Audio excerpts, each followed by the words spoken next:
Hiç ölüm korkusu yok idi canında. O senin kölge tek dolandı yanında. Sanki bir film tek en güzel anında bitti hayatım. Yaz, yaza yaza yaz, hoş avaza yaz. Yaza yaza yaz, hoş avaza yaz. Karşımda iki seçim, bilmem hansını seçeyim. Hansı göresen rahat, sevgisiz nedir hayat, onu gör. Bir ezelde gelmiş ayana ölümüne, mahzununda Rus'un dilimine.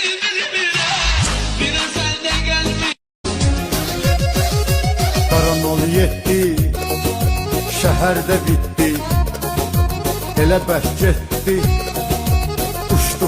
Tanıyırsan başını edip haram halal değilsen, Tosun salıp ucunda burada dalmadal değilsen, gel orada doğusuna dalmadal değilsen, Şüphe dönüşsene dalmadal burada görmeyirsin.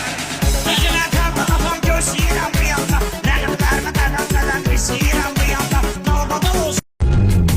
Ayım günüm keçir qəm kədərdə. Baxma ki yaşırıq bir şəhərdə. Sən məni salmısan elə dərdə. Bunu səninlə bölmək istəyirəm. Bunu səninlə bölmək istəyirəm. Səni yenidən görmək istəyirəm. Görüşlərinə gəlmək istəyirəm. Sevənlər niyə qəm kədərdədir? Səbəbini mən bilmək istəyirəm.